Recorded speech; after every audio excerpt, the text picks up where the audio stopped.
সেদিন রাত্রিবেলায় আমার ভাই আমার গাড়িটা নিয়ে ঘুরতে বেরিয়েছিল। ঠিক সেই সময় আমার ভাই আমার গাড়িটা নিয়ে ট্রেন লাইনের ওপর দিয়ে যাচ্ছিল।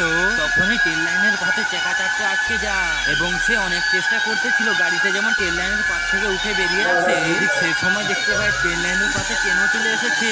সে অনেক চেষ্টা করার পরেও তাও গাড়িটা বের করতে পারেনি। সে যখন কি গেটের দরজা খুলতেছিল তখনই ট্রেনটা এসে ওর গাড়ি থেকে ধাক্কা মেরে দেয়। তারপরও ট্রেনের ধাক্কাতে পা হাত দুটোই ভেঙে যায় এবং ও ওখানে অজ্ঞান হয়ে পড়ে যায়। তারপরের দিন ওই ছেলেটা দাদা জানতে পারলো যে ওর ভাই অ্যাক্সিডেন্ট হয়েছে। এটা জানার পর ও আর ঠাট্টা নিয়ে বেরিয়ে গেল ওই ট্রেনটাকে খোঁজার উদ্দেশ্যে। কিন্তু তার আগে গাইস তোমরা এই ভিডিওটাতে একটা লাইক করে চ্যানেলটিকে অবশ্যই একটা সাবস্ক্রাইব করে দিও। তারপর ও দাদা প্ল্যাটফর্মের উপরে উঠে যায় তখনই ওই ট্রেনটা আসতেছিল।